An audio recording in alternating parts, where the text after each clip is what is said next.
Our next speaker is Esma, and she is from, she's Georgia's youth representative to the United Nations. Esma is a co-founder of Disabled Women's Initiative Group, the platform for new opportunities, and a host of the online radio show Beyond the Horizon on the radio My Voice of the Helping Hand. Esma, I'll give the floor to you. Good morning, good afternoon, everyone. Apologies for the technical inconveniences.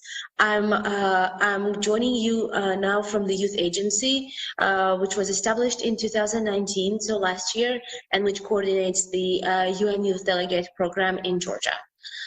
Dear audience, it's a great opportunity for me to speak to you at the first Youth Forum of Community of Democracies on behalf of Georgian youth.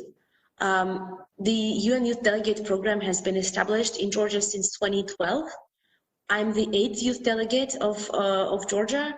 We had 4 men and 4 women, including persons belonging to ethnic minority groups and persons with disabilities, meaning myself in this case. Since 1980s, the UN encourages member states to include their young representatives into the delegations, which on the one hand would enable people who live actually on the field in their own countries, who have a lot of experience with their peers, to bring new ideas and new discourse to the UN. And on the other hand, these people, these youth delegates, would be able to share the UN processes and information about them with their populations in an accessible language upon their return to their countries. Every year, we have increased amount of countries that have UN youth delegates, which once again shows that the international community gets and becomes more inclusive of previously vulnerable groups and thus more democratic. From the EU Eastern Partner countries, which are 6, only Georgia and Ukraine has currently UN youth delegate programs. So throughout this year, I have met over 1,000 young persons, both in Tbilisi and in the regions of Georgia, school students, university students, young professionals, and also needs, so persons not in education, employment or training. And then also, of course, I met some of them online after the pandemic started. I'll always try to talk to them about the UN SDGs, but also spread information about EU, US, and other international actors funded youth opportunities, exchange programs, volunteer possibilities, grant opportunities, but most importantly, ask them, what do they think about sustainable development and what issues do they see around them and how maybe they are solving them already or how do they see them to be solved. And then I try always to share this information at different interviews with the decision makers and at the high level platforms such as this, for instance.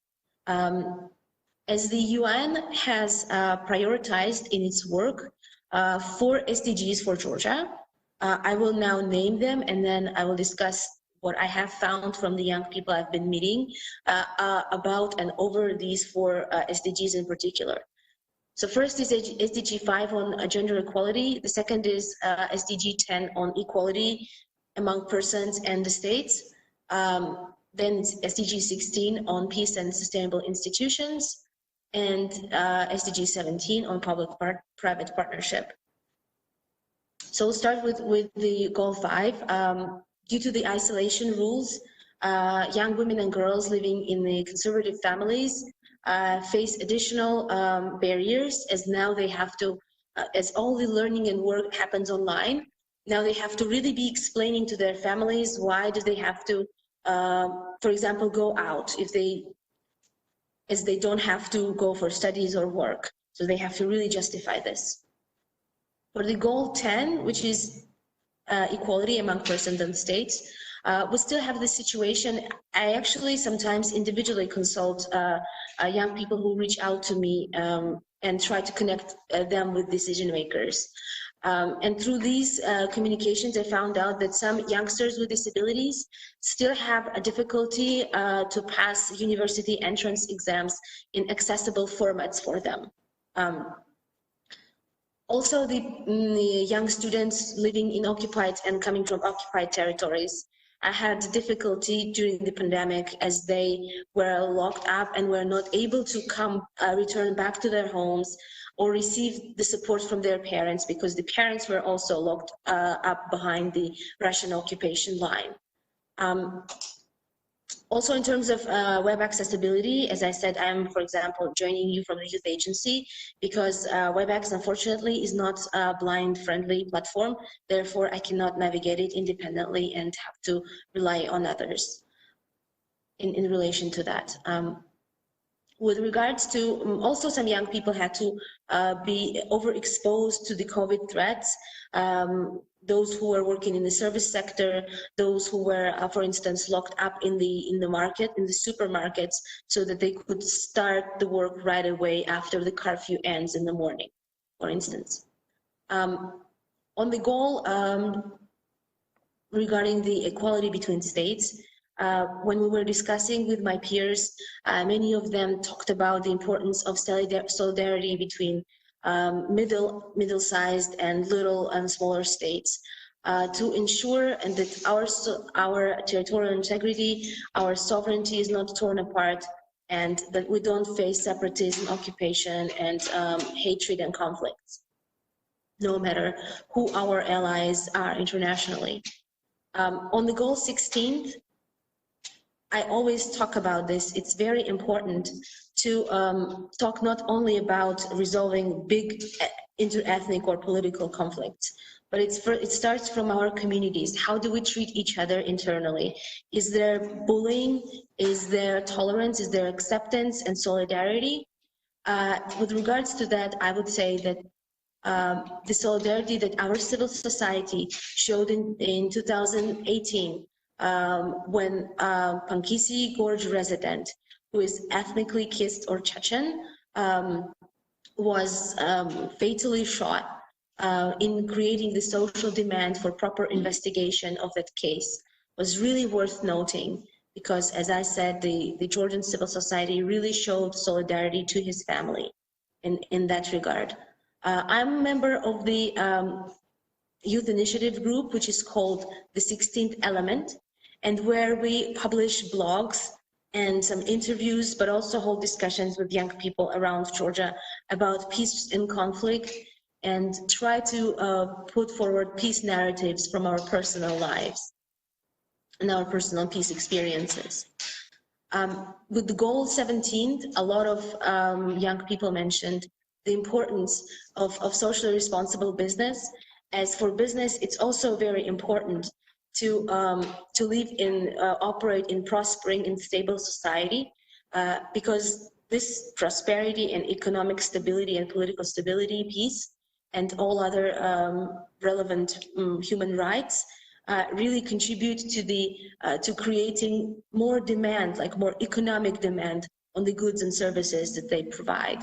And one of the things that was put forward by the young people was vision that it's important that food that remains in the restaurants or hotels unused is given out to those who really need it instead of being thrown away. Of course, there are much more issues that I would like to speak, but as time is limited, I would stop here and would be always glad to answer your questions if you have any. Thank you. Thank you so much, Esma, for your intervention. Esma, you would like to, please, yes, go ahead. So I would answer, I would say first and second question. So one was about the access to internet, to devices, and to education online. It's very important to be very flexible, and also to ensure for the state that the platform that they will use for online learning is accessible for everyone, including people with disabilities, that it's let's say blind friendly and deaf friendly and all other disabilities considering. There is also a good practice from Estonia where they have a technology education specialists in some schools at least, and to have that would be good to have one in each and every school to address teachers' questions and teach them how to use technology properly. And finally, there are, for example, in Georgia, we have this initiative, it's called turnon.ge, where people contribute some money or they can contribute devices, and they give away some laptops, some smartphones to those who don't have them, but also mostly what they do, they would pay for your internet expenses if you are socially vulnerable and if you don't have good internet access, because this is very, very crucial. I know some teachers and some schools using even Facebook messengers to share the educational materials somehow, and then to pass exams and to discuss with the teacher. So I would say flexibility is a key here. And on the engaging most vulnerable groups, I would say that the UN Youth Delegates could be a good resource in that respect, because they are peers and they could speak with their young peers about their needs and then voice them with the decision makers and all around different platforms. But it's also very important to establish a platform of direct dialogue between high-level officials, for instance, parliamentarians, members of the government, ministers, with the young people, where they could directly ask questions and or make some comments and propose some initiatives. So I would say that's it on my side. Thank you very much. Thank you so much. Okay, so we'll go ahead and wrap up.